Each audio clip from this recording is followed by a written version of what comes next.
Assalamualaikum warahmatullahi wabarakatuh. Selamat datang di channel Quick Movie 21 yang menyajikan alur cerita film-film terbaru dan menarik untuk direview. Dengan saya Ferdian dan inilah dia See For Me.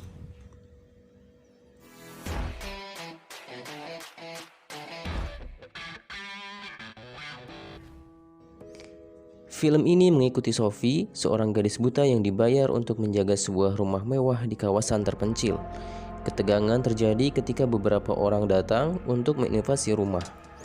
Sophie mencoba bertahan dengan dibantu oleh operator sebuah aplikasi yang dikhususkan untuk penyandang tunanetra. Di awal film kita diperkenalkan dengan Sophie, seorang gadis mantan pembalap ski yang diceritakan mengalami kebutaan dikarenakan sebuah insiden. Didiagnosa mengalami suatu penyakit yang menghancurkan impiannya untuk mengikuti Olimpiade ski wanita. Sophie adalah salah satu pemain ski terbaik di bawah usia 18 tahun di negara itu. Hari ini, Sophie akan mempersiapkan dirinya untuk pergi bekerja. Ia dibayar oleh seorang dengan harga tinggi untuk menjaga sebuah rumah mewah dan hewan peliharaan. Diantar ibunya menuju ke taksi, Sophie memulai perjalanannya. Tibalah ia di tempat tujuan, disambut oleh Debra sang pemilik rumah, sebuah rumah mewah dengan sistem keamanan yang sangat ketat. Selepas kepergian Debra, Sophie memasangkan kalung bel yang terhubung dengan handphone untuk memantau keberadaan kucing. Melakukan panggilan video dengan Kate yang membantunya menggambarkan tata letak, membantu Sophie berjalan menuju rumah, memasuki ruang demi ruangan, hingga tibalah ia di tempat penyimpanan anggur, tempat minuman mewah berharga tinggi.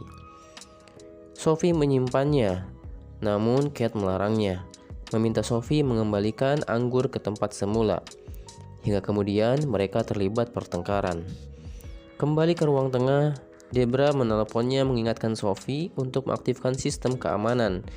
Setelahnya ia berjalan keluar pintu dan tak mengingat sistem keamanan yang baru saja diaktifkan, sehingga membuat pintu otomatis terkunci dan ia tak bisa lagi masuk ke dalam rumah. Menggunakan aplikasi See4Me, Sophie dihubungkan ke server dan kemudian dipandu oleh operator yang bernama Kelly yang merupakan ahli strategi perang yang bekerja sampingan di aplikasi tersebut. Ia membantu Sophie menemukan jalan masuk ke dalam rumah. Berjalan mengelilingi rumah, mereka mendapati sebuah pintu kaca. Kelly meminta Sophie pelan-pelan mendorong pintu itu, namun tetap saja pintu tidak mau terbuka. Hingga tanpa sengaja, Sophie menggeser dan ternyata pintunya bisa terbuka. Lalu menuju panel untuk menonaktifkan sistem keamanan guna mematikan alarm. Dan di sini mereka berhasil. Di luar beberapa pria memantau, lalu menuju ke rumah, membuka pintu dan mematikan alarm, menyadap sistem keamanan. Mempersiapkan peralatan, mereka berniat membuka perangkas di rumah itu. Di kamarnya, Sophie samar-samar mendengar pergerakan mereka. Berjalan keluar, ia mencari kucing dengan aplikasi di handphonenya. Namun, suara bel di kalung kucing mengalihkan perhatian pencuri dan mulai mencurigai bahwa seseorang telah berada di rumah itu. Lalu salah satu dari mereka pergi menuju sumber suara. Begitu juga dengan Sophie, yang sebelum menyadari keberadaan pencuri, berjalan perlahan menyusuri ruangan menuju ke ruang tengah. Ia mendengar suara berangkas terbuka dan menyadari keberadaan seseorang di rumah itu. Berjalan menjauh dari sana, Sophie tanpa sengaja menyenggol sebuah guci yang memancing pencuri datang kepadanya. Mencari tempat aman dan menelpon panggilan darurat, kemudian mengirimkan petugas ke lokasi. Namun karena lokasi rumah yang jauh, tentu saja memakan waktu yang cukup lama untuk sampai di sana. Setelah Sophie menelpon aplikasi See4Me dan kembali, Kelly membantu Sophie agar bisa keluar dari rumah itu. Sophie yang ketakutan tak sabar ingin keluar, lalu membuat ia gegabah berlari menuju ke pintu. Di hadapannya bertemu seorang lelaki yang kemudian menangkapnya, membawanya ke depan Ernie dan juga Dave. Ernie mengetahui kebutaan Sophie. Dengan wajah dan nama mereka yang tidak diketahui, ia menganggap Sophie tidaklah berbahaya. Namun, ia melihat riwayat panggilan Sophie dan mengetahui bahwa petugas akan segera tiba di sana. Lalu Sophie menawarkan diri membatalkan panggilan itu dengan meminta imbalan bagian dari hasil curian. Untuk meyakinkan mereka, Sophie memperlihatkan botol curian yang diambilnya dari gudang penyimpanan sehingga membuat mereka percaya. Lalu Sophie menerima panggilan darurat membatalkan laporannya. Namun menurut operator, seorang petugas sudah dalam perjalanan dan akan memeriksa keadaan sebagai bagian dari aturan yang berlaku. Mengetahui itu, mereka menyembunyikan barang-barang agar tidak menimbulkan kecurigaan, dan tak lama kemudian petugas pun tiba di rumah itu. Memeriksa keadaan, petugas mendapati keanehan, melihat beberapa panel dalam keadaan longgar. Namun ia bersikap biasa saja agar tidak dicurigai. Dan di depan pintu, petugas kembali bertanya ke Sophie terkait keberadaan orang yang ada di dalam rumah. Sophie berusaha meyakinkannya. Tak lama kemudian petugas menerima panggilan masuk mengatakan perihal laporan Sophie sebelumnya. Mengetahui kedoknya terbongkar, Ernie keluar berpura-pura menyerahkan diri. Saat itu, Sophie segera berlari menyelamatkan diri. Petugas bersiaga, namun saat itu ia seorang diri dan kemudian dikalahkan oleh Dave yang juga keluar dari persembunyiannya. Sophie yang ketakutan keluar dari rumah dengan membawa senjata petugas. Diikuti Otis yang mengejar di belakangnya. Dibantu oleh Kelly yang meminta Sophie untuk kembali ke rumah, kali ini ketegangan juga dirasakan oleh Kelly.